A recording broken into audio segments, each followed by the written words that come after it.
హైదరాబాద్ రామంతపూర్లో ఘోర ప్రమాదం జరిగింది. శ్రీకృష్ణుడి రథోత్సవంలో విషాదం చోటు చేసుకుంది. రథయాత్రలో విద్యుత్ వైర్లు తాకి 5గురు మృతి చెందారు. మరో 4గురి పరిస్థితి విషమంగా ఉంది. ఈ ఘటనతో స్థానికులు, కుటుంబీకుల్లో తీవ్ర విషాదం నెలకొంది.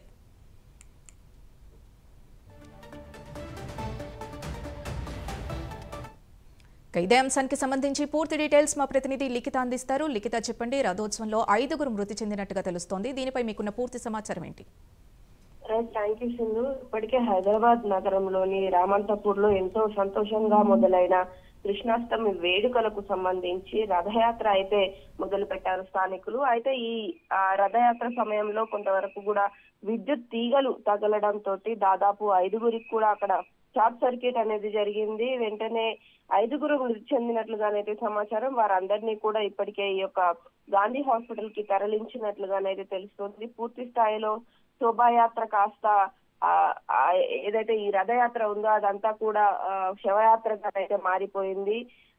ఆనందంగా మొదలుపెట్టిన ఈ వేడుకలన్నిటి కూడా ఇలా జరగడంతో కుటుంబ సభ్యులు పూర్తి స్థాయిలో కన్నీరు మున్నీరుగా మారారు.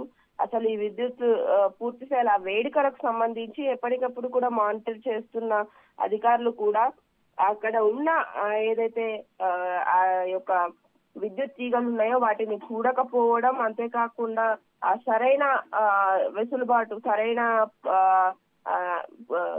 ఏర్పాట్లు లేకపోవడంతో ఈ ప్రమాదం జరిగిందంటూ కూడా స్థానికులు వాపోతున్న పరిస్థితి కనిపిస్తుంది. అంతేకాకుండా గత కొద్ది రోజులుగా కూడా వర్షాల దాటి అనేది చాలా ఎక్కువగా ఉంది. సో ఆ సమయంలో కొంతవరకు ప్రజలు అప్రమత్తంగా ఉండాలంటూ కూడా ఎప్పటికప్పుడు అధికారులు హెచ్చరికలు జారీ చేస్తున్నారు. అయినప్పటికీ కూడా ఈ వేడుకలకు సంబంధించి పర్మిషన్స్ అసలు ఏ విధంగా ఇచ్చారు, అంతేకాకుండా ఆ సమయంలో కంపల్సరీ అక్కడ కరెంట్ అనేది ఉండాలి, కానీ ఏవైతే కరెంటు తీగలు ఉన్నాయో వాటికి ఏ విధంగా తగిలారు అనే విషయం పైన కూడా ఇప్పటికే దర్యాప్తు అనేది కొనసాగింది. ఏది ఏమైనప్పటికీ కూడా పూర్తి స్థాయిలో ఆ ప్రమాదం అనేది అయితే జరిగింది. ఇప్పుడు చనిపోయిన వాళ్ళను తిరిగి తీసుకురాలేము, కానీ ఇట్లాంటి ప్రమాదాలు మరోసారి జరగకుండా ఉండేందుకు మాత్రం కొంతవరకు జాగ్రత్తలు తీసుకోవాలి. ఇప్పుడు చనిపోయిన కుటుంబాల పరిస్థితి ఏమిటి అనే విషయం అయితే కొంతవరకు ప్రశ్నార్థకంగానైతే మారింది.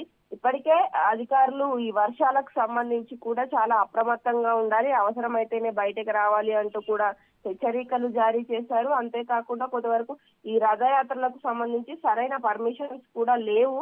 అయితే హిందూ ధర్మం ప్రకారం అయితే ఇక్కడ చూసుకున్నట్లయితే కంపల్సరీ కృష్ణాష్టమి వేడుకల అనంతరం ఈ యొక్క రథయాత్రలు అనేటివి కొనసాగుతుంటాయి. సో ఆ టైంలో కూడా చాలా వరకు జాగ్రత్తలుగా పాటించాలి. అక్కడ ఎత్తైన విగ్రహాలు గాని రథాలు గాని ఏర్పాటు చేయవద్దు, ఎందుకంటే ఆ సమయంలో ఆ పైన ఉన్న తీగలు తలిగి ఆ ప్రమాదాలకు గురయ్యే అవకాశాలు ఉంటాయంటూ కూడా ఎప్పటికప్పుడు అధికారులు సూచనలు జారీ చేస్తుంటారు. కాకపోతే కొంతవరకు వర్షం వల్ల పూర్తి స్థాయిలో ఆ నేలంతా కూడా తడిగా ఉండడం, ఆ ప్రాంతం అంతా తడిగా ఉండడంతోనైతే ఈ యొక్క ప్రమాదం చోటు చేసుకుందంటూ కూడా అక్కడ స్థానికులు చెప్తున్న పరిస్థితి కనిపిస్తుంది. ప్రస్తుతానికి ఆ యొక్క మృతదేహాలన్నింటినీ కూడా ఇప్పటికే గాంధీ హాస్పిటల్ కి తరలించిన పరిస్థితి. అక్కడ పూర్తి స్థాయిలో గాంధీ హాస్పిటల్ ప్రాంగణం అంతా కూడా రోదనలతో నిండిపోయిందని చెప్పుకోవాలి. మరి ఈ విషయం పైన ప్రభుత్వం స్పందించాలంటూ కూడా కొంతమంది కోరుకుంటున్న పరిస్థితి కనిపిస్తుంది. కాకపోతే అధికారులు మాత్రం ఈ రథయాత్రకు పూర్తి స్థాయి అనుమతులు అనేటివి లేవు. అప్పటికి చెప్పి చూస్తాం, అయినా కానీ ఎవరు వినకపోవడంతో దీనికి పర్మిషన్ ఇవ్వాల్సి వచ్చింది అంటూ కూడా చెప్తున్న పరిస్థితులు కనిపిస్తున్నాయి. Thank you Likhita.